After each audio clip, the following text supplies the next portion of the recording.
ujung timur Pulau Jawa terdapat sebuah hutan yang dikenal dengan nama Alas Purwo. Hutan ini terkenal dengan keindahannya sekaligus kengerian yang menyelimutinya. Banyak cerita mistis dan kejadian aneh yang sering terjadi di sini. Salah satu kisah yang paling menyeramkan adalah tentang sekelompok pemuda yang menghilang tanpa jejak setelah berkemah di dalam hutan.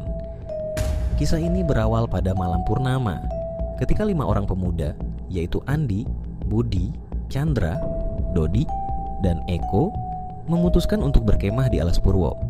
Mereka adalah sahabat sejak kecil yang selalu mencari petualangan baru. Mendengar cerita-cerita mistis tentang hutan ini justru membuat mereka semakin penasaran dan ingin membuktikan bahwa semua itu hanyalah mitos. Setelah menyiapkan perlengkapan dan mempersiapkan diri, mereka berangkat menuju hutan. Mereka memilih tempat yang cukup jauh di dalam hutan agar tidak terganggu. Malam mulai turun dan suasana menjadi semakin mencekam. Namun, mereka tetap merasa aman karena berkelompok. Ketika tengah malam tiba, Andi yang merasa haus memutuskan untuk mencari sumber air. Ia pergi sendirian, meninggalkan teman-temannya di perkemahan. Setelah beberapa waktu, Andi belum juga kembali. Budi yang merasa khawatir memutuskan untuk mencari Andi. Namun, tak lama setelah itu, Budi pun menghilang. Chandra, Dodi, dan Eko mulai merasa ada yang tidak beres. Mereka pun memutuskan untuk mencari Andi dan Budi bersama-sama. Dalam kegelapan hutan, suara-suara aneh mulai terdengar, dan mereka merasakan kehadiran yang tidak terlihat.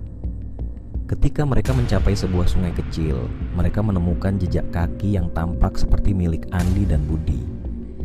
Jejak tersebut mengarah ke sebuah gua gelap yang tersembunyi di antara pepohonan lebat.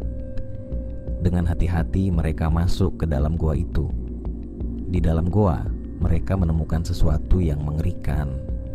Ada sebuah altar kuno dengan berbagai simbol aneh dan sesajen yang sudah berlumut. Tiba-tiba, mereka mendengar suara jeritan dari dalam goa. Mereka berlari menuju suara itu dan menemukan Andi dan Budi terikat di sudut goa, terlihat sangat ketakutan. Chandra dan Eko segera melepaskan ikatan mereka, sementara Dodi berjaga di pintu goa. Namun, ketika mereka bersiap untuk keluar, sebuah bayangan hitam besar muncul di hadapan mereka. Bayangan itu bergerak cepat dan menyerang mereka satu persatu. Dodi, yang paling dekat dengan pintu keluar, berhasil melarikan diri. Namun Chandra, Andi, dan Budi tertangkap oleh bayangan tersebut. Dodi berlari sekuat tenaga menuju perkampungan terdekat. Dia merasa napasnya semakin berat, tetapi ketakutannya memberikan kekuatan lebih. Setelah beberapa jam berlari tanpa henti, akhirnya ia tiba di sebuah desa kecil di tepi hutan. Dengan napas tersengal-sengal, Dodi menceritakan kejadian mengerikan yang menimpanya dan teman-temannya. Warga desa yang sudah lama mendengar cerita mistis tentang Alas Purwo segera mengambil tindakan. Mereka menghubungi pihak berwenang dan mengumpulkan para tetua desa yang memiliki pengetahuan tentang hal-hal gaib. Dengan persiapan matang, mereka memutuskan untuk menyusuri hutan dan mencari teman-teman Dodi yang masih hilang. Dengan membawa alat-alat penerangan dan perlengkapan yang cukup, mereka memasuki hutan dengan hati-hati. Perjalanan mereka tidak mudah karena harus melewati medan yang sulit dan suasana yang mencekam. Namun, semangat mereka untuk menyelamatkan para pemuda yang hilang membuat mereka terus maju. Ketika mereka mencapai goa tempat Dodi menemukan teman-temannya, suasana di dalam goa tampak lebih mencekam. Dengan dipimpin oleh seorang tetua desa, mereka melakukan ritual untuk menenangkan arwah yang diyakini menguasai tempat itu. Setelah beberapa saat, mereka mendengar suara lirih dari sudut goa. Dengan hati-hati, mereka mendekati suara itu dan menemukan Chandra, Andi, dan Budi tergeletak lemah. Mereka segera memberikan pertolongan dan membawa mereka keluar dari goa. Ketika mereka keluar, suasana di hutan tiba-tiba berubah menjadi lebih tenang. Setelah semua pemuda berhasil diselamatkan, mereka kembali ke desa dengan perasaan lega. Chandra, Andi, dan Budi menceritakan pengalaman mengerikan mereka saat berada di dalam goa.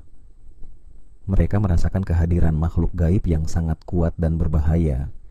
Tetua desa menjelaskan bahwa tempat tersebut memang dikenal sebagai tempat keramat yang tidak boleh dimasuki sembarangan.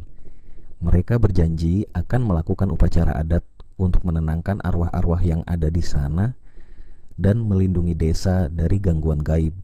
Dodi, yang merasa sangat bersalah karena meninggalkan teman-temannya, berjanji untuk tidak lagi bermain-main dengan hal-hal gaib.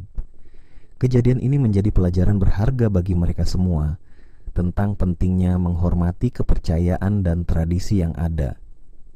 Kisah ini menjadi bahan pembicaraan di desa dan sekitarnya.